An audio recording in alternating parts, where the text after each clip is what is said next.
안녕하십니까. 오늘은 계산문제 클리닉으로 여러분을 찾아뵙습니다. 저는 클리닉과 테라피를 담당하고 있는 박수현입니다. 계산문제에 대해서 막연한 공포심을 갖고 계시는 분들이 많기 때문에 그 공포심을 떨궈내고 시험장 들어가서 가뿐하게 마치고 나오자는 개념에서 클리닉을 준비했습니다. 그럼 첫 번째로 화폐의 시간가치와 관련된 내용들을 공부를 해보겠습니다. 그럼 화폐의 시간가치 계수에 대해서 먼저 공부를 했었는데, 첫 번째, 돈의 종류는 한 번만 나오는 걸 일시분이라고 얘기했고, 연이어 나오는 금액은 반복되는 금액, 연이어 나오는 금액 줄여서 연금이라고 합니다. 지금 현재라는 단어가 나오면 얘는 현재가치, N년 뒤, 몇 년 뒤라고 나오면 얘는 미래가치가 됩니다. 그 다음 계수와 변수와 상수의 개념을 한 번만 정리를 해보면, 상수는 항상 같은 수입니다. 변수는 변화하는 수입니다. 계수는 관계 있는 수의 줄임말입니다. 그래서 동그라미와 관계 있는 수를 곱하면 걔는 동그라미가 나오고, 세모와 관계 있는 수를 곱하면 세모가 나오게 되어 있습니다.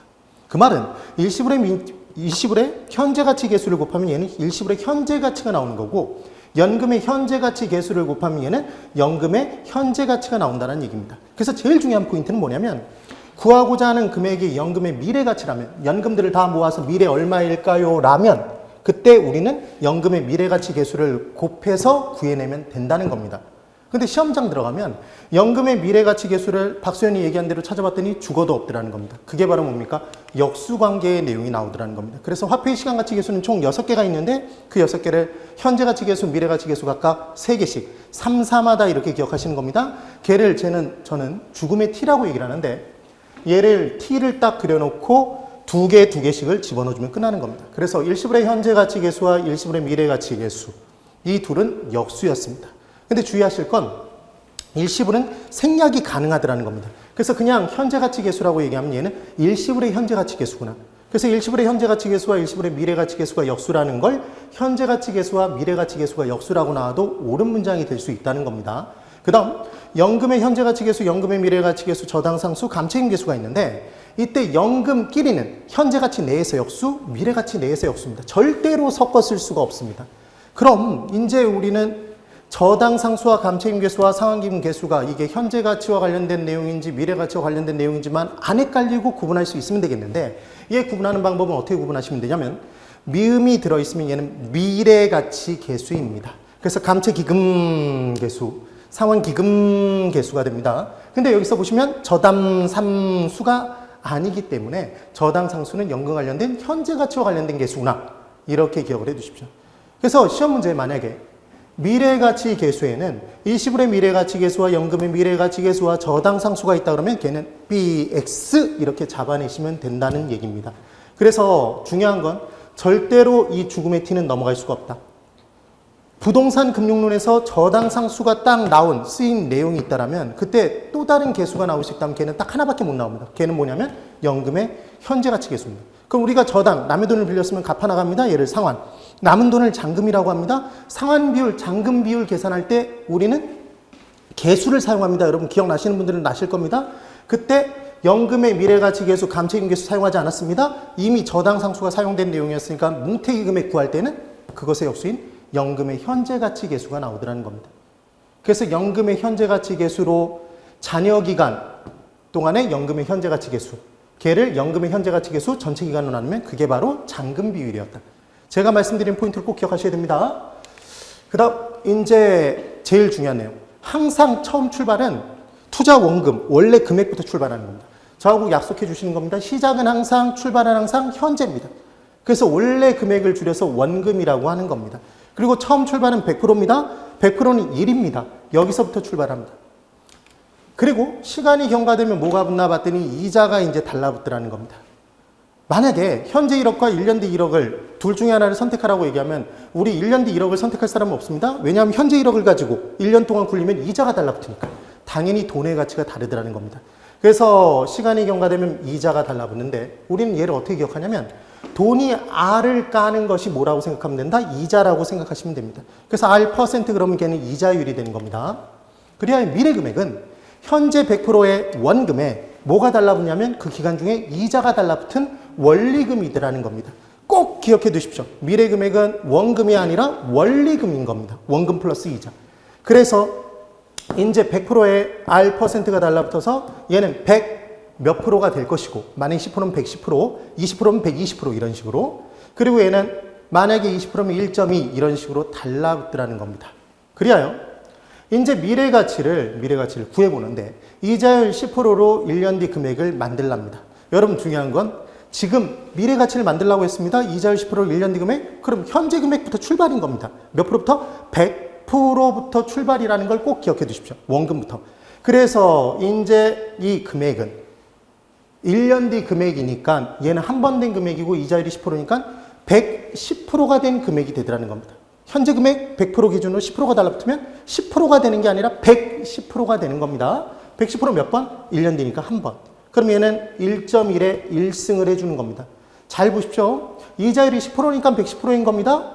1년 뒤니까 한 번이니까 1승이 달라붙었습니다. 그렇다면 이자율이 5%로 1년 뒤 금액을 만들어 보십시오. 그러면 얘는 105% 된 금액이 되는 겁니다. 몇 번? 한 번. 그럼 얘는 1.05에 몇 승을? 1승을 또 곱해주시면 됩니다.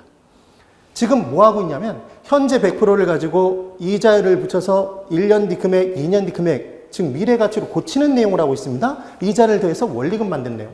그럼 이번엔 이자율 15%로 1년 뒤 금액을 만들어 보랍니다. 그럼 현재 100% 기준으로 115%가 됐을 겁니다. 몇 번? 한 번. 그러니까 얘는 1.15에 1승을 때려주면 됩니다. 이번엔 이자율 10%로 2년 뒤 금액을 만들어 보랍니다. 그럼 얘는 110%에 몇 번? 두 번입니다. 110%를 두 번 곱한 거. 그럼 얘는 1.1에 몇 승을? 2승을 때려주면 되더라는 겁니다. 이게 몇 번 곱했다는 얘기니까. 두 번이니까 2승. 한 번 곱했으면 1승. 세 번 곱했으면 3승. 그래서 이제 미래가치 이자율 10%로 3년 뒤 금액이라면 이 미래가치가 미래가치니까 원리금입니다. 그럼 100 몇 프로 된 금액일 겁니다. 100 몇 프로입니까? 110%. 몇 번? 세 번. 1.1에 몇 승? 3승을 때려주면 되는구나. 아, 이렇게 미래가치로 고치는구나 라고 생각해 주시면 됩니다. 그럼 이번에 고난도로, 이 부분에 나올 수 있는 최고난도입니다. 실제 시험에는 얘가 나올 가능성은 없습니다. 왜냐하면 5승을 때리는 게 너무 힘들기 때문에. 이자율 7%로 5년 뒤 금액이랍니다. 그럼 저는 절대로 당황하지 않습니다. 얘는 몇 프로 된 금액이다? 107%. 몇 번? 5번. 그럼 1.07에 몇 승? 5승을 곱해주면 이 금액이 나온답니다. 현재 얼마에? 1에 1.07에 5승을 곱해주면 얘가 미래가치가 된 겁니다. 그럼 얘를 다시 현재 가치로 고치고 싶으면 곱했던 놈으로 나눠주시면 될 거 아닙니까? 그래서 지금 우리가 한 내용들은 이자를 더하는 할증하는 내용이었고 반대로 가는 건 이제 다시 원래 금액으로 되돌아간다 그래서 얘를 할인이라고 얘기를 하는 겁니다. 자, 이제 보십시오. 현재 금액 100% 1 원금에서 이자를 알퍼센트로 N년 뒤 금액을 만드는 겁니다. 그럼 걔는 이자를 더하는 거니까 커진다 그래서 얘를 할증이라고 하는 겁니다. 그래서 항상 그냥 액면 금액으로 따지면 미래 금액이 현재 금액보다 클 수밖에 없는 겁니다. 왜냐하면 현재 금액은 원금이고 미래 금액은 원금 플러스 이자가 달라붙으니까. 그럼 이자가 얼마가 달라붙는지 알기 위해서는 이자를 계산하기 위해서는 이자율을 알아야 되고 기간을 알아야 되는 겁니다. 만약에 이자율이 10%다. 이자 계산해 보십시오. 그러면 계산 못합니다. 몇 년 동안 붙었는지를 알아야죠. 이해가 되십니까? 그럼 2년 뒤 금액이라고 얘기했을 때 이자가 얼마 붙는지 알 수 없습니다. 왜? 이자율을 안 줬으니까. 그러니까 당연히 우리가 얘기하는 현재 가치를 미래 가치로 고치거나 미래 가치를 현재 가치로 고치는 내용에서는 뭐가 주어져야 된다? 이자율과 몇 년 뒤 금액인지가 명시가 돼 있어야 됩니다. 그래서 1년 뒤 금액은 1 플러스 R의 1승. 그래서 원금 플러스 이자가 된다는 것. 중요한 포인트는 여기에 있습니다. 우리는 항상 투자 판단을 내리는 시점은 현재가 됩니다. 그리고 사는 시점도 현재입니다. 그래서 항상 우리는 과거에 판단하지 않고 현재를 기준으로 판단합니다. 미래에 판단하지 않습니다. 그럼 미래 금액이 있으면 얘를 뭐로 고쳐서? 현재 가치로 고쳐서 즉 이자, 붙었던 이자를 까고 원금만 남긴 상태에서 현재 가치로 고쳐서 비교하더라는 겁니다. 그때 왜 현재 가치로 고치는 걸 할인이라고 얘기하냐면 처음 출발 원금에 미래 가치가 돼서 시간이 흘러가서 뭐가 달라붙었다가 이자가 달라붙었다가 그래서 원리금이 됐다가 얘 이자를 까서 다시 원금으로 되돌아가는 건 다시 되돌아간다 해서 환원이라고 합니다. 이자를 깐 만큼 액면 금액은 작아진다고 해서 얘를 뭐라고 한다? 할인한다고 얘기합니다. 그래서 앞으로 이자, 할인이란 단어가 나오면 환원한다는 단어가 나오면 뭐로 고치는 거구나? 현재 가치로 고쳐주는 거구나. 꼭 기억해 두십시오. 그래서 곱한 놈으로 똑같이 그냥 나눠주면 끝나는 겁니다. 그러니까 결론은 뭐냐면 미래 금액이 있는데 그 미래 금액이 10% 이자율로 5년 뒤 금액이다 그러면 얘는 110% 5승된 금액이니까 개로 똑같이 나눠주면 1.1의 5승으로 나눠주면 현재 가치로 할인된다는 것만 기억하시면 끝난다는 얘기입니다. 그래서 이제 분수의 성격을 하나를 보면 분수는 분모분의 분자입니다. 분자가 크면 당연히 1보다 큽니다. 만약에 분모 분자가 똑같다면 얘는 분모 분자의 크기가 똑같은 겁니다. 1이라면. 만약에 분모가 더 크다면 얘는 1보다 작은 수가 나옵니다. 그리고 이제 분수인데 분자가 더 큰 분수였다면 얘는 1보다 큰 수입니다. 그럼 곱하면 얘를 곱하면 당연히 원래 값보다 커질 겁니다. 제가 이 얘기를 하는 이유가 있습니다. 그 다음 분모가 만약에 더 크다면 얘는 1보다 작은 수가 나올 겁니다. 그럼 0. 얼마를 곱해버리면 당연히 원래 값보다 작아질 겁니다. 그래서 이제 암기하는 방법이 있는데 이 부분은 화폐 시간가치 계수 6개를 그냥 구분지어서 그게 뭐라는 걸 찾아가는 방법을 그냥 한번 살짝 설명드려 보는 겁니다. 암기 방법이 어떻게 되냐면 일시불과 관련된 계수는 여러분 간단할 것 같습니까? 복잡할 것 같습니까? 연금과 비교했을 때 연금을 구하는 식보다는 연이어 나오는 금액을 계산하는 것보다는 일시불을 가지고 미래가치, 현재가치 고치는 게 훨씬 더 간단할 겁니다. 그럼 반대로 앞으로 우리는 간단한 식이 나오면 일시불과 관련된 계수구나. 복잡한 식이 나오면 연금과 관련된 계수구나. 이걸 눈치를 채주자는 얘기입니다. 그 다음 1 플러스 R의 N승 얘는 원리금입니다. 원리금. 그 다음 1은 원금이었습니다. 투자원금. R이 이자율이었다. 그래서 이 세 가지가 나와준답니다. 그럼 이제 어떤 식으로 적용하냐면 화폐 시간가치 계수의 구분 방법입니다. 1번 현재가치와 미래가치 계수의 구분은 우리가 공부를 할 때 플러스 N승이 있고 마이너스 N승이 있습니다. 여러분 항상 출발은 현재입니다. 그럼 플러스 N승이 되면 N년 뒤 금액이 되는 겁니다. 말 그대로 현재를 기준으로 플러스 N승을 곱하면 얘는 N년 뒤 금액이 됩니다. 그러면 마이너스 N승을 했다는 얘기는 N승까지 갔다가 N년 뒤 금액에서 갔다가 N년을 빼면 다시 현재로 되돌아옵니다. 그래서 플러스 N승이 되면 얘는 미래가치 계수구나. 마이너스 N승이 되면 N년 뒤에서 N년을 빼면 현재가치 계수구나. 이걸 눈치를 채주시는 겁니다.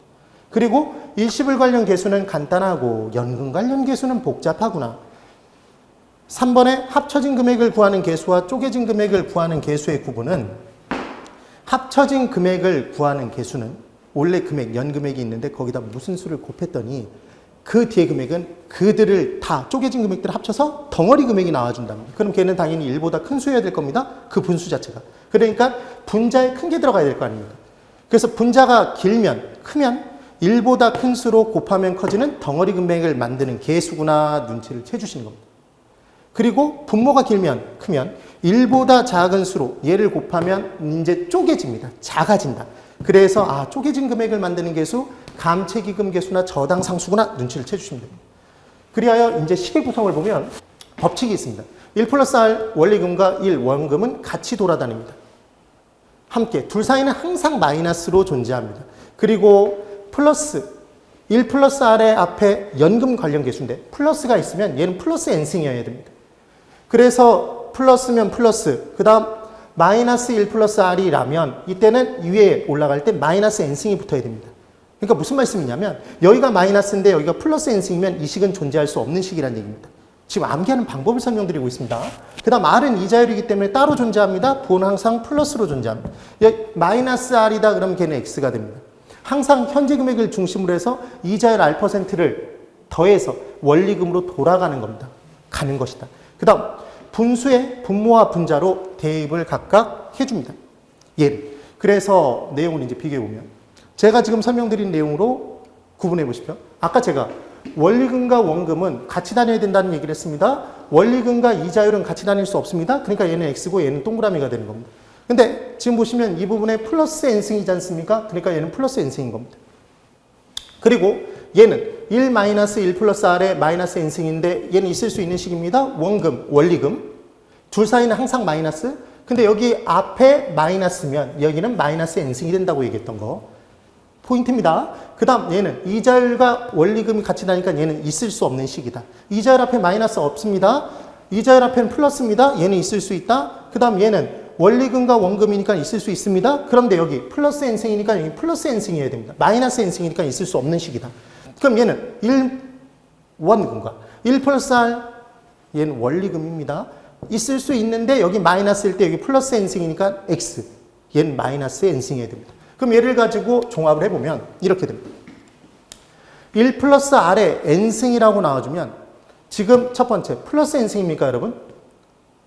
그럼 N년 뒤 금액이 되니까 얘는 미래가치 계수구나. 식을 봤더니 간단합니까 복잡합니까? 간단합니다. 끝났습니다. 얘는 일시불이구나. 고로 얘의 정체는 일시불의 미래가치 계수입니다.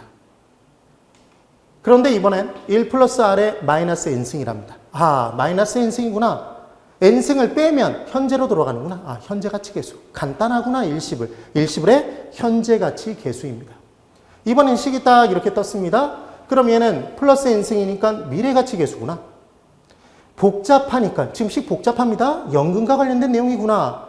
지금 분자가 깁니다. 그럼 연금 관련된 미래가치 계수는 연금의 미래가치 계수이거나 감채기금 계수인데 분자가 기니까 얘 곱하면 덩어리 금액이 나와야 됩니다. 연금들 다 합쳐서 덩어리 금액, 연금의 미래가치 계수입니다. 얘의 정체는. 그럼 이번엔 1 플러스 R의 N승 마이너스 1분의 R 이 식이 있다면 얘를 딱 보자마자 아 플러스 N승이구나. N년 뒤 금액이 되니까 미래가치 계수. 복잡합니다. 식이 연금이구나. 지금 분모가 더 깁니다. 그러면 지금 얘는 연금의 미래가치 계수이거나 감채기금 계수인데 분모가 더 기니까 얘를 곱하면 쪼개집니다. 쪼개져서 얼마씩 모아라가 나오는 얘는 감채기금 계수가 되더라는 겁니다. 이번엔 딱 식이 떴습니다. 제가 뭐 하는지 보셔야 됩니다. 마이너스 N승이 떴습니다. 그럼 얘는 마이너스 N승을 빼면 N년 뒤를 빼버리면 현재금액이구나. 현재가치 계수. 복잡하구나. 연금의 현재가치 계수이거나 저당상수 둘 중에 하나인데 얘 봤더니 분자가 더 큽니다. 길면 큰 겁니다. 그럼 얘를 곱하는 순간 덩어리 금액 나옵니다. 연금의 얘는 현재가치 계수구나. 연금들 다 모아서 현재 받으면 얼마일까? 이번엔 식이 딱 떴습니다. 얘를 보는 순간 원금, 원리금, R 따로 있고 플러스 R이고 이 사이에는 마이너스니까 마이너스 N승. 보는 순간 마이너스 N승. 아, 그럼 현재가치 계수구나. N년을 뺀 거니까 현재입니다. 복잡하구나. 연금. 그때 분모가 더 깁니다. 그럼 쪼개진 금액을 만들어주는 저당 상수가 답이 됩니다. 한번 찾아보시면 됩니다. 그래서 계수는 관계 있는 수인데 네모와 관계 있는 수를 곱하면 네모가 나오고 동그라미와 관계 있는 수를 곱하면 동그라미가 나옵니다. 세모와 관계 있는 수를 곱하면 세모가 나와주는 겁니다. 정말 중요한 포인트입니다. 그럼 네모를 구하고 싶으면 네모 계수를 사용 곱하면 되고 동그라미를 구하고 싶으면 우리가 구하고 싶은 게 동그라미면 동그라미 계수를 사용하면 됩니다. 세모를 구하고 싶으면 세모 계수를 사용하면 됩니다. 그래서 우리는 구하고자 하는 것이 네모인지 동그라미인지만 정확하게 판단할 수 있다면 사용되는 계수를 정확하게 알 수 있는 겁니다. 이 내용으로 이제 문제를 한번 다뤄보면 레벨 1입니다. 문제. 현재 1억 원은 R% 이자율로 N년 뒤 얼마인가를 구할 때 사용하는 계수. 그럼 저는 이 문제를 풀 때 현재 1억 원은 이렇게 나왔습니다. 얘는 일시불입니까? 연금입니까? 일시불입니다. 그럼 알고 싶은 건 N년 뒤 금액입니다. 미래가치. 그러니까 우리가 알고 싶은 게 일시불의 미래가치니까 우린 뭘 곱하면 된다? 일시불의 미래가치 계수를 곱해주면 됩니다. 근데 시험장 들어가서 얘를 찾았더니 얘가 죽어도 없더라. 얘의 역수는 연금의 현재가치 계수. 그래서 역수인 연금의 현재가치 계수로 나눠서 구한다라고 나올 수도 있답니다. 그럼 이번엔 문제를 봤더니 N년 뒤 1억 원을 R% 할인율로 할인하면 현재 얼마인가를 구할 때 사용하는 계수 이렇게 나와 있습니다. 그럼 우리가 알고 싶은 건 1억 원 일시불에 현재 얼마인가? 현재가치 아닙니까? 그럼 우리가 알고 싶은 게 일시불의 현재가치니까 일시불의 현재가치 계수를 곱해주면 답이 나옵니다. 근데 얘가 없다면 나누기 얘의 역수 일시불의 미래가치 계수가 있다는 얘기입니다. 그럼 이번에는 매년 1,000만 원씩 N년 동안 받는 금액을 R% 이자율을 적용하여 지금 한꺼번에 받을 금액을 계산하는 계수 이렇게 나왔습니다. 이걸 딱 보자마자 매년 1,000만 원씩 그럼 얘는 연금에 우리가 알고 싶은 건 지금 한꺼번에 그러니까 연금의 현재가치지 않습니까? 그럼 우리가 알고 싶은 게 연금의 현재가치니까 우리는 뭘 곱하면 된다? 연금의 현재가치 계수를 곱하면 됩니다. 얘가 없다면 얘의 역수인 뭐가 있다? 저당상수로 나눠서 구한다가 있답니다. 이번엔 매년 1,000만 원씩 N년 동안 받는 금액을 R% 이자율을 적용하여 N년 뒤 한꺼번에 받을 금액, 뭉태의 금액을 구하고 싶답니다. 그럼 정체를 저는 이렇게 구합니다. 1,000만 원씩 연금 N년 뒤 한꺼번에 받으면 그럼 우리가 알고 싶은 건 연금들의 미래 가치지 않습니까? 연금의 미래 가치. 구하고자 하는 게 연금의 미래가치니까 연금의 미래가치 계수를 곱하면 됩니다. 당연히 보기 중에는 연금의 미래가치 계수가 없을 가능성이 훨씬 높답니다. 그럼 얘의 역수인 감채기금 계수, 상환기금 계수로 나눠서 구한다. 이번엔 지금 1억 원을 빌리고, 자 여기서 포인트는 빌리고 지금 빌렸답니다. 그럼 얘는 저당 아닙니까? 저당 딱 뜨면 우리가 공부한 화폐 시간가치 계수 6개 중에 저당 이름이 붙어있는 게 하나가 있습니다. 저당 어쩌고저쩌고 뭐다? 저당 상수. 그래서 1억 원을 빌리고 5% 이자율로 10년에 걸쳐서 매년 상환할 금액을 구하고자 한다. 그럼 저당 딱 뜬 순간 저당에게는 뭘 곱한다? 저당 상수. 그럼 저당 지불에 원리금 균등 상환액이 나와준답니다. 아주 중요한, 정말로 중요한 내용이었습니다. 그래서 지금 현재 1억은 저당이므로 저당 상수를 곱하여 원리금 상환액을 계산한다. 이 원리금 상환액의 정체는 저당 지불에. 그래서 저당 상수를 이제 곱해주는데 5% 이자율 10년입니다. 이렇게 곱해주면 됩니다. 근데 저당 상수가 보기 중에 없다면 분명히 역수인 연금의 현가계수를 나눈다. 이번엔 10년 뒤 1억 원을 만들고자 한다. 이렇게 되어 있습니다. 이자율 5%로 매년 적립할 금액을 계산할 때 사용하는 계수. 여기서 포인트는 이겁니다. 내가 아무 짓도 안 해도 은행이 10년 뒤 1억을 여러분 줍니까? 그게 아니라 내가 10년 동안 계속해서 원금을 부어 나갔을 때 그 원금에 뭘 더해서? 이자를 더해서 1억 원을 되돌려받는 거 아닙니까? 그럼 우리는 되돌려받는 걸 뭐라고 한다? 상환기금. 그럼 얘가 상환기금이니까 상환기금 계수를 곱해주면 됩니다. 그럼 얼마씩 적립해라가 나오더라. 그러니까 적립할 금액을 구할 때는 상환기금 계수를 곱해주더라. 그리하여 1억의 상환기금 계수를 곱해줍니다. 얘 없으면 역수가 있을 것이다. 연금의 미래가치 계수로 나눠주시면 됩니다. 지금 화폐 시간가치 계수 6개의 적용 예를 정확하게 설명드린 겁니다. 그 다음 이제 레벨 2. 지금 1억 원을 빌리고 5% 이자율로 10년에 걸쳐서 이렇게 나옵니다. 딱 보는 순간 저당 상수 곱하는구나. 그래서 문제 중에서 저당 상수 구했습니다. 그래서 보기 1번에 봤더니 저당 상수 5% 10년 이렇게 딱 끝나 있더라는 겁니다. 그런데 여기서 중요한 포인트는 매월 상환할 금액을 구하랍니다. 우리가 구했던 건 아까는 매년이었습니다. 연이자율 매년, 연수였습니다. 근데 지금 매월이니까 연이자율을 12로 나눠서 월이자율로, 연수의 12를 곱해서 월수로 바꿔줘야 되더라는 겁니다. 그래서 제가 선창을 때리면 후창을 때려주십시오. 매월은 12로 나누고 12로 곱한다. 꼭 기억해 두십시오. 이 함정 틀리고 오면 정말 억울합니다. 그 다음 10년 뒤 1억 원을 만들고자 한다. 자, 이제 얘를 딱 보자마자 10년 뒤 1억 원을 만들고자 한다. 1억을 되돌려받고 싶다. 적금을 타고 싶다. 그러면 내가 부은 금액과 원금의 이자를 더해서 되돌려받는 기금이구나. 얘 이름 네 글자 뭐였다? 상환기금. 그럼 상환기금 계수를 곱하면 됩니다. 그래서 상환기금 계수를 구했더니 얘도 여기에 함정이 있네. 매월이라고 함정을 판 겁니다. 12로 나누고 12로 곱해주시면 됩니다. 그 다음 문제. 1년 뒤부터 시작되는 1,000만 원씩 3년 연금의 현재 가치를 계산하는 수식을 구해보랍니다. 그러면 얘를 딱 보자마자 1,000만 원씩 연금입니다. 그럼 우리가 알고 싶은 건 현재 가치랍니다. 그럼 연금의 현재 가치 계수를 곱해주면 됩니다. 몇 년? 3년, 5% 이자율. 이러면 끝나는 겁니다. 끝입니다. 그래서 지금 얘를 그림으로 보면 1년 뒤, 2년 뒤, 3년 뒤, 현재 기준으로 1년 뒤, 2년 뒤, 3년 뒤입니다. 1,000만 원, 1,000만 원, 1,000만 원 얘들, 이 연금들을 다 모아서 현재 금액으로 고쳐주는 겁니다. 얘를 한꺼번에 현재 금액을 고쳐주는 게 연금들의 현재 가치 계수인 겁니다. 그런데 지금 이제 레벨 3입니다. 3년 뒤부터 시작되는, 여기서 중요한 건 아까는 1년 뒤부터 시작되는 연금 1,000만 원씩 3년 연금이었습니다. 근데 얘는 시작점이 다릅니다. 몇 년 뒤부터 시작했다? 3년 뒤부터 시작했답니다. 3년 뒤부터.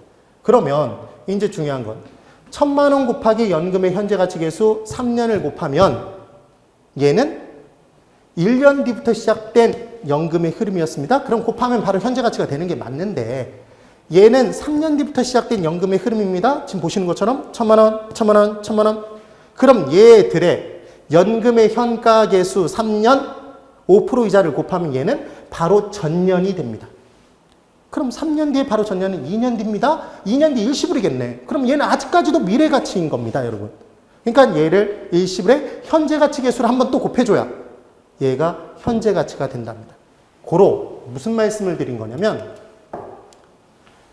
1년 뒤부터 시작된 연금 1,000만 원, 1,000만 원, 1,000만 원 세 번 연금과 3년 뒤부터 시작된 1,000만 원, 1,000만 원, 1,000만 원 세 번에 걸친 연금은 그 크기가 같은 돈이 아니란 얘기입니다. 왜 그러냐면 자 보십시오. 1년 뒤 금액입니다. 5% 이자를 적용한다면 얘는 105%에 한 번 곱해진 놈이니까 한 번으로 나눠주는 겁니다. 1.05의 1승으로. 2년 뒤 금액은 1,000만 원인데 얘는 현재 금액 1 기준으로 105%에 두 번을 곱한 놈이니까 걔로 나눠줘야 원래 금액이 되는 겁니다. 그래서 1.05의 2승으로 나눕니다. 얘는 1.05의 3승으로 나눈 겁니다. 그래서 더해주면 얘가 현재 가치인 겁니다. 그런데 지금 3년 뒤부터 시작된 연금의 흐름은 1,000만 원을 1.05의 3승으로 나눈 값이고 얘는 1,000만 원을 1.05의 4승으로 나눈 값. 지금 현재 가치로 고치면 얘는 1.05의 5승으로 나눠줘야 현재 가치가 된답니다. 이 두 돈 중에 뭐 선택하실 겁니까, 여러분? 당연히 저 같으면 얘를 선택하겠습니다. 얘가 현재 가치가 훨씬 더 큰 돈이니까. 이해가 되십니까? 그러니까 얘를 현재 가치로 고칠 때는 연금의 현가 계수를 곱하고 끝내면 안 되고 걔를 곱하면 바로 얘들 합쳐서 2년 뒤 금액이 되더라. 걔를 다시 일시불의 현재 가치 계수를 곱해 주셔야 된답니다. 그리하여 N년 뒤부터 시작된 연금의 현가화라는 개념으로 적용을 해보면 일반화를 시켜보면 N년 뒤부터 시작되는 1,000만 원씩 M년 연금 그럼 얘는 M번을 받는다는 얘기입니다. 현재 가치를 계산하는 수식은 이 자리 R'다. 그럼 당연히 1,000만 원에 곱하기 연금의 현재 가치 계수 M번이니까 M년을 집어넣어 줍니다. 그래 놓고 얘 곱하는 순간 N-1년이 되는 겁니다, 여러분. 1년 뒤부터 시작되는 연금은 연금의 현가 계수를 곱한 순간 1년 뒤에 바로 앞년으로 돌아가니까 N-1년이니까 현재로 돌아가는 거 아닙니까? 현재 가치가 되는 건데 얘는 그렇지 않더라는 겁니다. 그래서 일시불의 현재 가치 계수 N-1년을 다시 한번 곱해줘야 뿅 하고 이제 현재 가치가 계산이 된다는 겁니다. 꼭 기억을 해 두십시오. 네, 이제 두 번째로 분수식의 이해를 공부를 하겠습니다. 분수식의 이해를 제가 따로 뽑아놓은 이유가 있습니다, 여러분. 학교에서 나오는 거의 대부분의 비율, 지수, 계수 이런 내용들이 다 분수인데 분수의 개념을 정확히 모르시기 때문에 그걸 낱개로 하나하나 따로따로 외우시더라는 겁니다. 그러시면 절대로 안 되는 겁니다. 그래서 이제 분수의 정의를 정확하게 봐야 되는데 분수는 분모, 분의 분자입니다. 그때 알고 싶은 건 우리가 뭐냐면 분자라는 겁니다. 분모에 대한 분자의 크기이기 때문에 알고자 하는 건 분자다. 그래서 제일 중요한 건 알고 싶은 걸 무조건 분자로 집어넣게 돼 있습니다. 또 하나, 분자가 커지면 분수식은 커집니다. 분수는. 분모가 커지면 분수는 작아집니다. 그래서 분자와 분수는 비례, 분모와 분자는 반비례 관계입니다. 앞으로 비율, 비례, 지수, 계수라는 단어가 나오면 얘는 분수식이구나 기억해 주시는 겁니다. 그래서 비율, 비례, 지수, 계수 무조건 분수가 되는데 땡땡 비율이라고 나오면 얘는 짝대기를 짝 그어주셔야 됩니다. 왜 짝대기를 그었습니까, 여러분? 비율이니까, 분수니까 짝대기를 긋는다. 그리고 알고 싶은 걸 어디로 올리면 되냐면 이때 분자로 올려주시면 됩니다. 그 다음 무슨 계수라고 나왔을 때도 계수, 분수구나, 짝대기 짝. 이때 동그라미 이 앞에 계수라는 이름을 분자로 올려주시면 됩니다. 그리고 분자에 들어갈 것. 여기서 중요한 게 항상 헷갈리는 게 이 분수식을 어떻게 세울까 하는 겁니다. 근데 중요한 포인트는 분자에 들어갈 것, 즉 알고 싶은 것은 무조건 분수의 이름 속에서 주어지게 돼 있습니다. 뜬금없는 내용이 나올래야 나올 수가 없는 겁니다. 왜냐하면 그 비율, 계수, 그 이름 자체가, 지수 이름 자체가 그 분수식을 설명하는 것이기 때문에. 그럼 첫 번째 연습해 봅니다. 영업경비 비율이라고 나오면 얘는 짝대기 짝 긋습니다. 우리가 알고 싶은 게 뭐다? 영업경비라고 주어져 있지 않습니까? 그래서 영업경비가 분자. 근데 조순전후 경저세 외우시는 방법 여러 가지여도 상관없습니다. 그때 유효조소득에서 영업경비를 빼지 않습니까? 그래서 분모에는 순영업소득, 영업경비를 뺀 다음에 금액이 들어가면 절대로 안 됩니다. 빼기 전 유효조소득이 들어가줘야 된다. 근데 여기서 핵심 포인트는 영업경비 비율은 짝대기 짝 그어놓고 우리가 알고 싶은 건 영업경비가 분자다. 그 다음 수익성 지수는 지수니까 분수입니다. 짝대기 짝. 여기까지 따라오셔야 됩니다. 그리고 이름이 수익성 지수니까 수입의 현가와 지출의 현가 중에 수익성과 비슷한 놈은 수입의 현가더라. 걔가 분자. 그리고 부채 감당률은 이걸 또 무슨 외우시는 방법을 여러 개를 동원하시던데 그러지 마시고 유리니까 짝대기 짝 분수입니다. 우리가 알고 싶은 건 부채를 감당해내는 것. 여러분 부채입니까? 부채를 감당하는 겁니까? 지금 부채를 감당하는 것. 부채를 감당하는 건 순영업소득이지 부채 서비스액이 아닌 겁니다. 그래서 순영업소득이 분자 분모의 부채 서비스액. 그리고 채무불이행률이라고 나오면 짝대기 짝 긋고 우리가 알고 싶은 건 채무를 불이행하게 만드는 것이더라. 그럼 채무를 불이행하게 만드는 건 나가는 돈 경저세 중에 경저. 영업경비와 부채 서비스액인 겁니다. 그리고 이 두 돈은 어디에서 나가냐면 유효조소득에서 나가지 순영업소득이 아닙니다. 그리고 변이계수라는 내용이 나오면 얘는 짝대기 짝 긋고 변이는 말 그대로 변한다 이상하게입니다. 그래서 예상된 수익이 예상된 대로 똑같이 실현되지 않을 확률이 위험인 겁니다. 그러니까 변이계수에서 우리가 알고 싶은 건 변한다 이상하게 그것과 관련이 있는 거니까 위험이더라. 위험이 분자. 그래서 표준 편차가 분자로 들어가고 분모에 수익 평균이 들어가 주는 겁니다. 얘 뒤집어서 잘 나옵니다. 그 다음 입지계수는 계수니까 짝대기 짝 긋고 우리가 알고 싶은 건 특정 산업의 특정 지역 내 입지입니다. 그래서 지역 고용률이 분자로 들어가줘야 됩니다. 이것도 뒤집어서 문제를 잘 냅니다. 사정보정치가 나오면 사시찌개 면. 우리는 거래사례 비교법에서 만약에 사례부동산과 대상부동산이 똑같다면 그냥 갖다 쓰고 다르면 사시찌개 하는 겁니다. 부대찌개가 아니라 사시찌개. 사정보정 시 시점 수정 찌찌형요인 비교 개별요인 비교 면적 다른 면적 비교 하는데 이때 중심은 우리가 거래사례 비교법을 통해서 알고 싶은 건 감정평가의 대상이 되는 부동산의 가액인 겁니다. 그래서 대상 부동산 수치가 무조건 분자로 들어가줘야 됩니다. 처음 출발은 100%부터 출발. 10% 우세했다 그러면 110%. 10% 열세하다 그러면 90% 이렇게 들어가주면 됩니다. 그리고 특히 분자에 수익 또는 이득이 들어가는 경우가 있답니다. 그러면 수익 이득은 무조건 뭐가 있어야 되냐면 투자액이 있어야 발생하는 겁니다. 그래서 중요한 포인트는 분수식에서 분자에 수익 또는 이득이 들어가면 무조건 예외 없이 분모에는 투자액이 들어갑니다, 여러분. 이건 예외가 절대로 없습니다. 그래서 한번 보면 총수익률이다 그러면 얘 짝대기 짝 긋습니다. 우리가 알고 싶은 총수익이 분자. 그럼 분모에는 투자액인데 총이니까 총투자액 집어넣어 주시면 됩니다.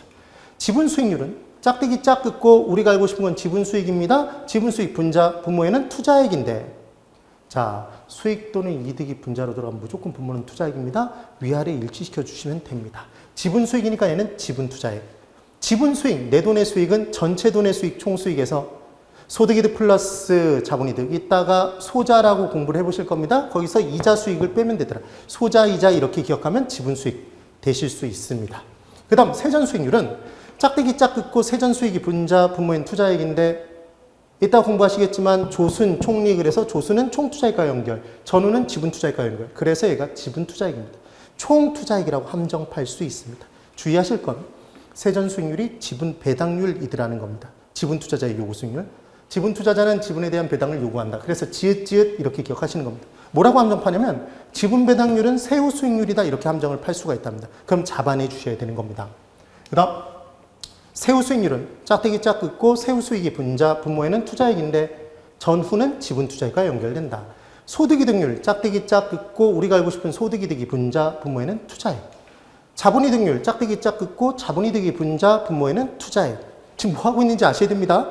수익 또는 이득이 분자로 들어가면 무조건 분모에는 투자액이 들어간다. 둘을 합친 종합이득, 이게 사실은 총수익인 겁니다. 그래서 종합이득률은 짝대기 짝, 종합이득이 분자, 분모에 투자액이 됩니다.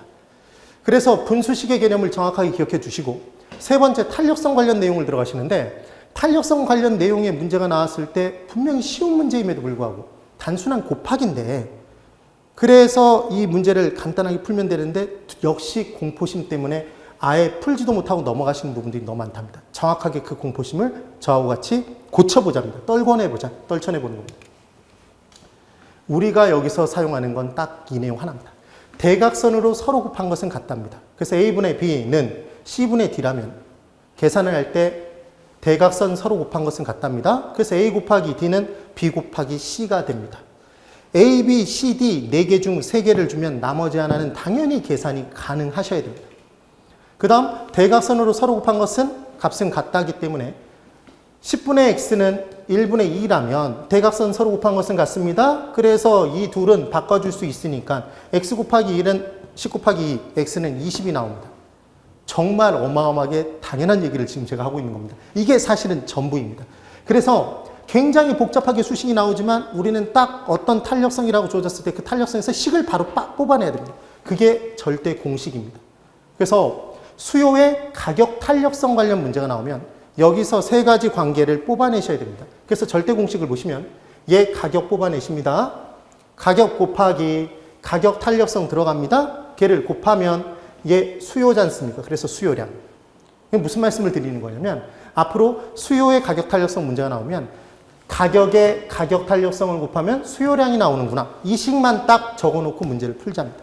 그러면 수요의 소득 탄력성 문제가 나오면 정확하게 몰라도 소득 곱하기 소득 탄력성은 수요량이구나. 이 절대 공식만 기억해주면 어떤 문제든지 다 풀 수가 있답니다. 여러분 시험장 들어가서 써먹을 수 없는 공식이라면 걔는 또 다른 내용으로 암기해서 찾아내야 된다면 걔는 풀기가 정말 힘들 겁니다. 이용하기가 정말 힘들답니다. 얘는 바로 그 탄력성 내용에서 세 가지를 뽑아낼 수 있습니다. 가격이 나옵니다. 가격 탄력성이 나옵니다. 수요량이 나옵니다. 그럼 그 관계가 곱하는 건지 더하는 건지 나누는 건지만 알면 되는데 더하고 빼는 건 없습니다. 곱하면 되는 겁니다. 그 여기서 중요한 건 여러분 가격 탄력성은 소득에 곱하겠습니까? 가격에 곱하겠습니까? 당연히 가격 탄력성은 가격에 곱하는 겁니다. 소득에 곱하는 것보다 소득 탄력성이 됩니다. 곱하면 수요량이 나옵니다. 자, 이제 문제 응용 들어갑니다. 레벨 1. 소득이 5% 증가할 때 수요량이 10% 증가하면 수요의 소득 탄력성은 이렇게 나옵니다. 사실은 주어진 변화, 반응된 변화 따져서 2배니까 2, 답 2, 끝인데 이걸 이렇게 풀기가 어려울 수 있답니다. 그래서 우리는 무조건 이 공식을 적어놓고 사용하자입니다. 수요의 소득 탄력성 이렇게 나오면 소득 곱하기 소득 탄력성은 수요량. 이 식을 적어주시고 준 내용대로 채워나가는 겁니다. 아, 소득 5% 줬네. 5% 집어넣습니다. 5% 집어넣을 필요 없습니다. 5만. 그 다음 소득 탄력성 냅두고 수요량이 10이니까 10 집어넣고 그럼 소득 탄력성은 나누면 2. 이해되십니까? 그럼 이번엔 두 번째. 수요량을 10% 증가시키려면 소득의 변화율은 얼마여야 됩니까? 단 수요의 소득 탄력성은 2이면 정상제다 이렇게 줬습니다. 그럼 이 문제를 푸실 때 수요의 소득 탄력성이니까 소득 곱하기 소득 탄력성은 수요량. 이 식만 적어놓은 상태에서 채워나갑니다. 지금 소득 탄력성 2 줬습니다. 수요량 10% 줬습니다. 그럼 당연히 소득은 5. 이거 계산 못하실 분 없지 않습니까? 그 다음 소득이 5% 증가하면 수요량의 변화율은 얼마입니까? 이렇게 문제가 나왔습니다. 역시 수요의 소득 탄력성 2이며 정상제이다 이렇게 줬답니다. 그럼 소득 곱하기 소득 탄력성은 수요량 적어놓고 5 주고 소득 5%, 그 다음 탄력성 2 줬으니까 곱하면 10, 수요량은 10%만큼 증가한다. 이해가 되고 계십니까?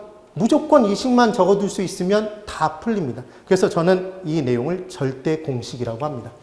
그럼 이번에 가격이 10% 상승할 때 수요량이 5% 감소하면 수요의 가격 탄력성은 얼마입니까? 이렇게 나왔답니다. 그럼 얘를 딱 보시자마자 가격 곱하기 가격 탄력성은 수요량, 얘를 적어놓고 주어진 내용대로 채워나가면 됩니다. 10 채우고 5 채우면 가격 탄력성은 0.5. 이번에는 수요의 가격 탄력성 문제 줬으니까 가격 곱하기 가격 탄력성 수요량 적어놓고 준 내용대로 채워나갑니다. 0.5 줬습니다. 10 줬습니다. 그러면 10을 0.5로 나누면 20 끝. 근데 여기서 중요한 건 수요의 법칙에 따라 수요량을 증가시키려면 가격은 당연히 하락시켜야 되는 겁니다. 이거 10% 상승시켜야 된다 이렇게 함정을 팔 수 있기 때문에 그것만 주의하시면 됩니다.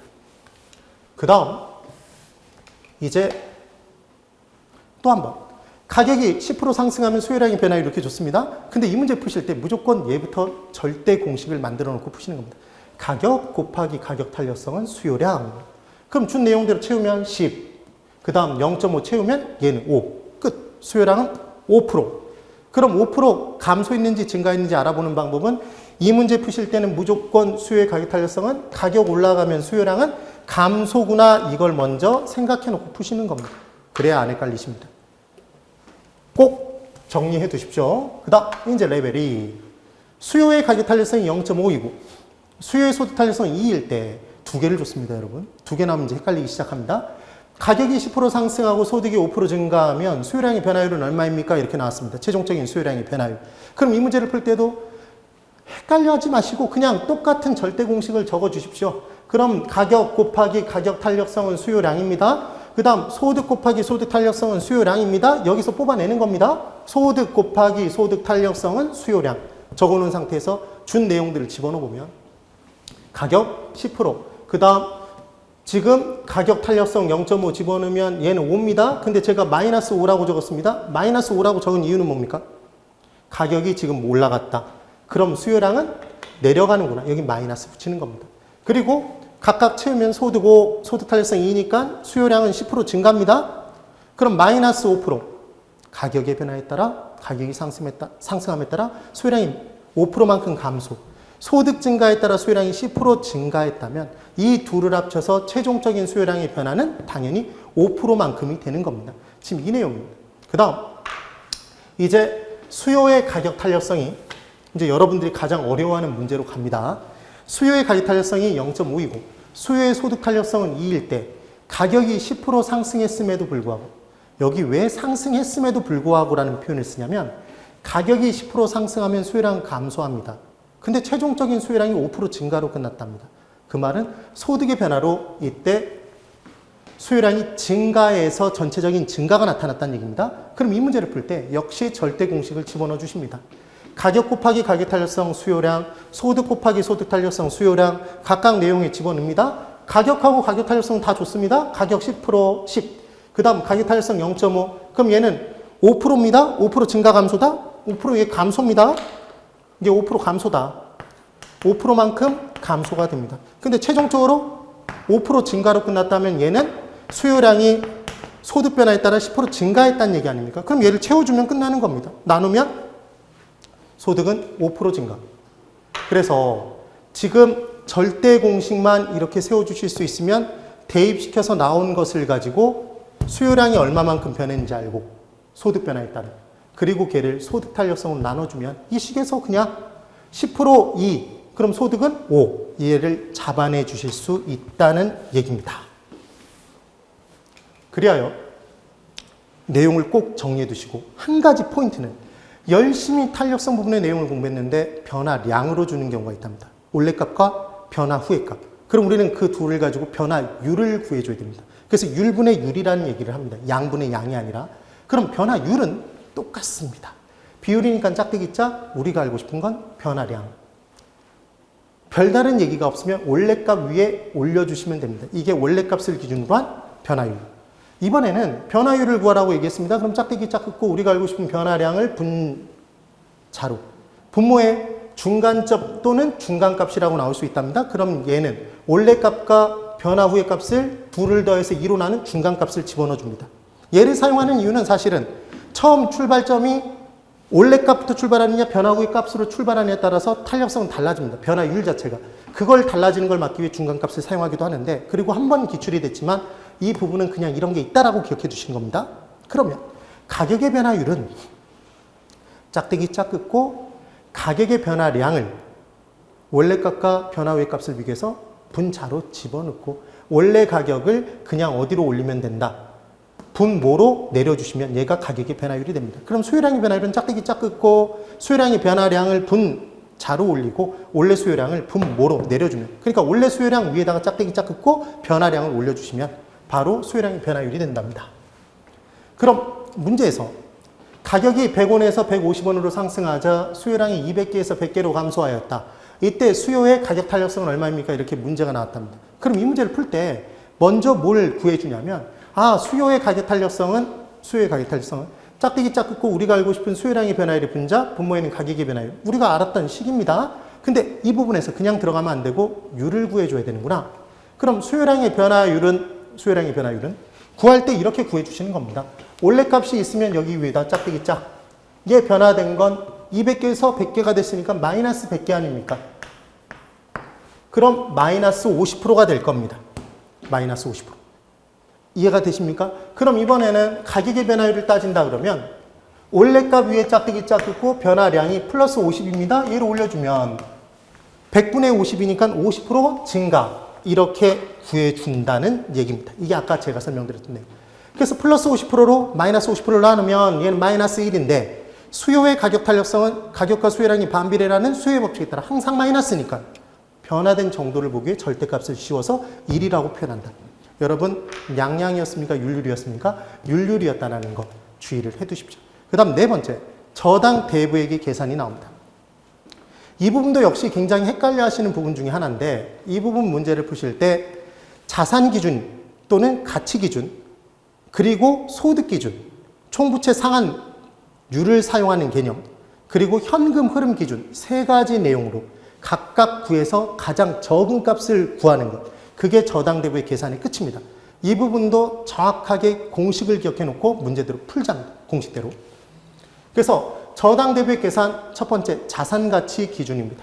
그래서 LTV를 다 아실 겁니다. LTV는 자산가치 기준이라고 얘기하고 담보인정 비율이라고 얘기하고 대부 비율 또는 대출 비율이라고 얘기를 합니다.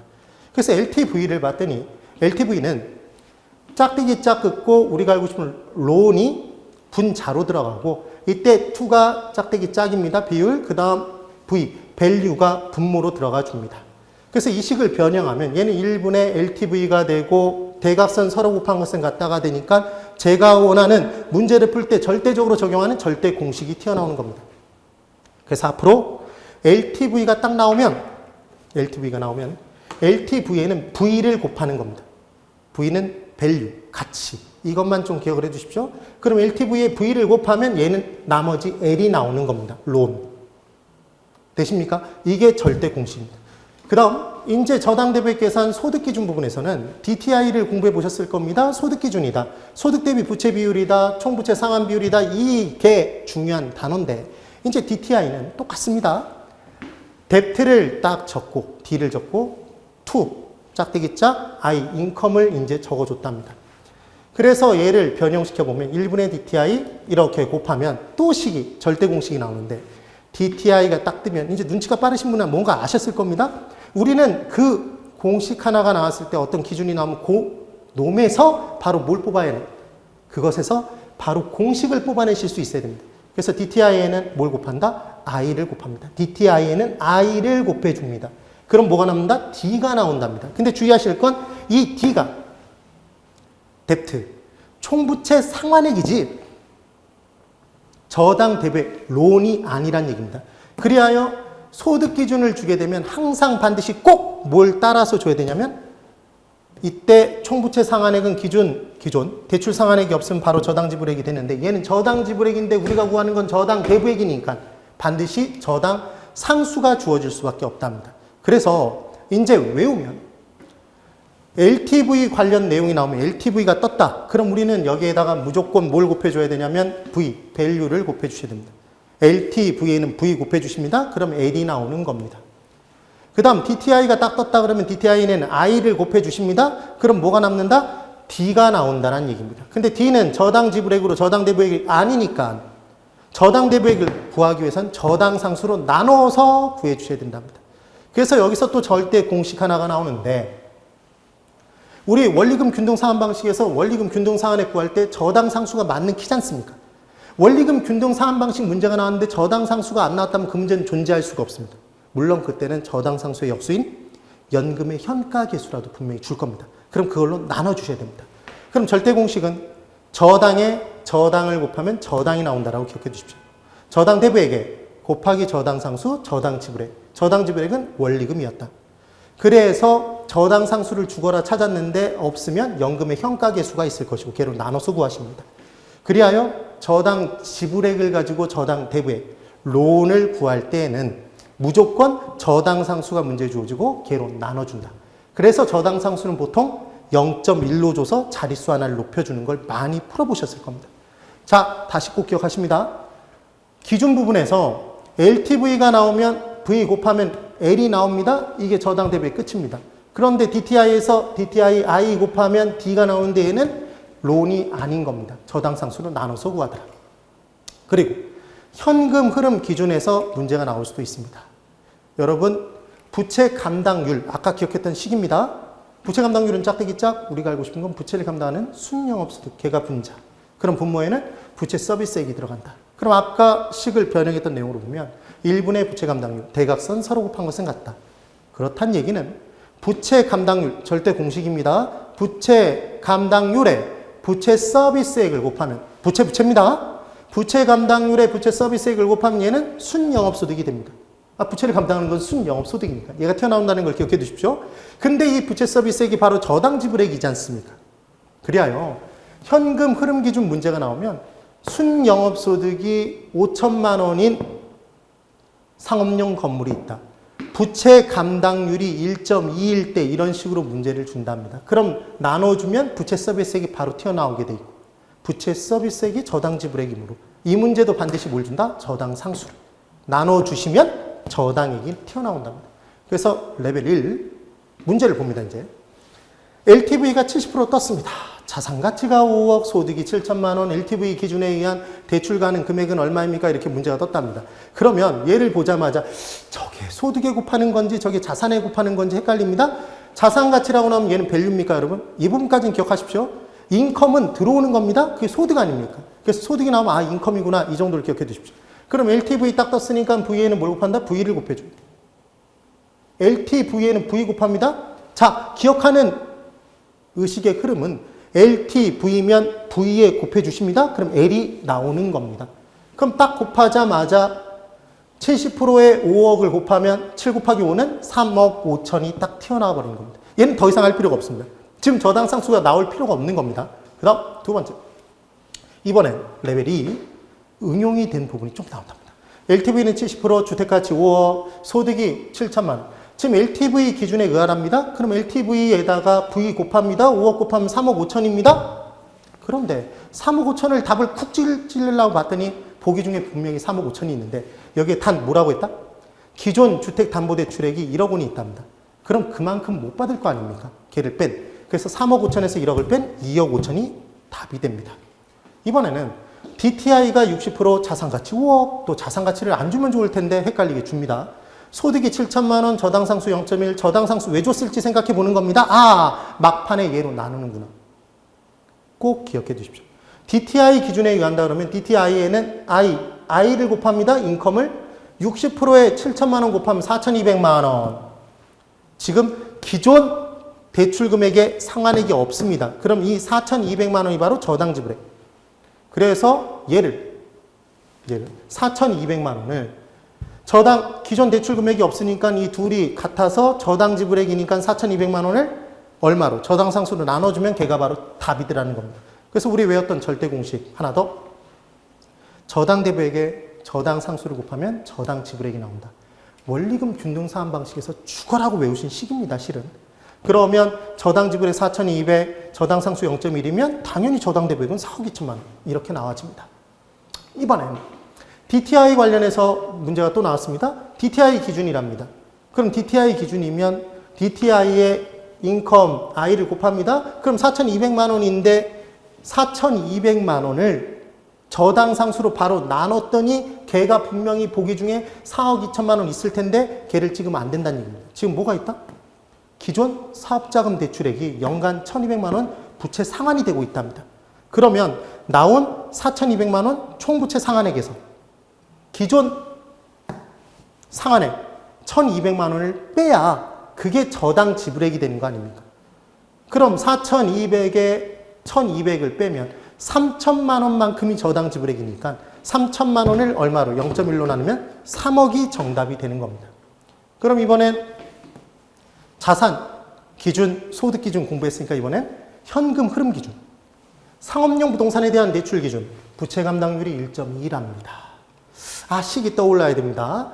자산가치 15억이랍니다. 연간 순영업소득이 1.5억 원이랍니다. 저당상수 0.1이랍니다. 대출 가능 금액이랍니다. 여기서도 핵심 포인트는 주어져 있는 내용이 저당액이 바로 튀어나오지 않을 거니까 저당상수로 나눠서 구한다를 기억해 주시는 겁니다. 얘가 왜 주어졌을까를 기억해 주셔야 됩니다. 만약에 이 문제가 나왔는데 얘가 없다면 이 문제 못 풉니다. 그래서 이제 절대 공식. 아까 했던 절대 공식.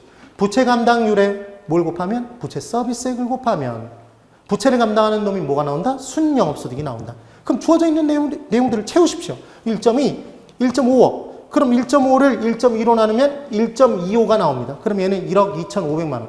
얘가 부채 서비스액이지 저당액이 아닙니다. 얘 저당 지불액이다. 그럼 얘를 뭐로 나누면? 저당 상수로 나눠주시면 바로 저당액이 나오더라는 겁니다. 12억 2,500만 원. 이해가 되십니까? 꼭 정리해 주셔야 됩니다. 그래서 레벨 3. 이제 이 두 가지를 합친 겁니다. 그래서 LTV는 70%, DTI는 60%, 자산가치 5억, 소득 7천만 원, 저당상수 0.1, 온갖 것이 다 나왔습니다. 얘 풀 때 정말 간단한 것. 어디다가 올려줄지만 기억하시면 됩니다. 얘를 딱 보자마자 V구나, V 올려주시는 겁니다. LTV에 V 곱하면 5억 곱하면 얘는 3억 5천 나오지 않습니까? 바로 끝입니다. 얘가 저당액이다. 그럼 DTI에는 I 곱합니다. I 곱한다. 그럼 D가 나온다. I 곱하면 7천만 원을 곱하면 얘는 얼마가 나옵니까? 4,200만 200만 원이 나온다. 근데 4,200만 원이 저당이다 그러면 둘 중 비교해야 되는데 말이 안 되지 않습니까? 얘는 뭘로 나눈다? 저당 상수로. 그럼 0.1로 나누면 4억 2천만 원. 여기서 바로 풀 수 있는 겁니다. 그럼 둘 중 적은 금액이니까 답은 3억 5천만 원. 이해가 되십니까? 지금 이 개념을 이렇게 풀어주는 겁니다. 그런데 이제 또 조건까지 붙은 겁니다. 문제, 아까 문제에서 뭐가 또 들어갔냐면 LTV 기준과 DTI 기준을 동시에 만족하는 대출 가능 금액이라고 문제 줬습니다. 단, 기존 사업자금 대출 연간 1,200만 원 부채 상환. 그럼 얘는 총 부채 상환액을 D를 구한 다음에 얘를 빼줘야 저당 지불액이 나온다. 그것만 안 헷갈리시면 됩니다. 그럼 이제 5억 어디다 곱하실 겁니까? 밸류는 LTV에 곱해줘야 될 거 아닙니까? 자, 식이 뭐냐면 이 식을 만드실 수만 있으면 이 문제는 이제 무조건 푸는 겁니다. LTV가 떴다 그러면 여기다 V를 곱하면 얘는 뭐가 나온다? L이 나온다. 이것만 기억해 주십시오. 그 다음 DTI가 떴다. 그럼 여기다 뭘 곱하면 I를 곱하면 얘는 뭐가 나온다? D가 나온다. D는 론이 아니다라는 것. 그래서 얘를 저당상수로 나눠주시면 된다라는 것만 기억해 주시면 끝인 겁니다. 그리하여 곱하면 3억 5천, 곱하면 4,200만 원. 얘 0.1로 나눠서 3억 5천이라고 대답하고 싶은데 그러면 안 된다. 여기 뭐가 있었다? 1,200. 그러니까 4,200에서 1,200 뺀 3천만 원을 0.1로 나누면 3억. 그리하여 이제 둘 중 적은 금액은 지금은 이 부분에 의해서 여기서 함정 부분이 하나 있기 때문에 4,200을 0.1로 나누시면 안 되고 빼서 3천만 원을 0.1로 나눈 3억이 나온다. 3억과 3억 5천 중에서는 뭐가 작다? 3억이 작다. 3억이 저당 대부액이 됩니다. 그 내용까지 정리를 해놓고 이제 5번에 컨버스의 분기점 이론부터는 10분간 쉬었다가 정리를 할 텐데 정말 중요한 식들을 공부를 해보셨습니다. 제가 말씀드린 내용으로 절대 공식들을 기억해서 그 내용 식만 세워줄 수 있으면 문제에 주어져 있는 숫자들을 대입시켜서 바로 문제를 풀 수 있답니다. 안 헷갈리고 풀 수만 있다면 분명히 우리는 공포에서 벗어날 수 있습니다. 계산 문제의 공포에서. 지금까지 공부하신 내용을 5분 동안 정리하시고 10분 쉬시고 바로 또 회귀하셔서 1시간 동안 나머지 내용들을 정리해 보도록 하겠습니다.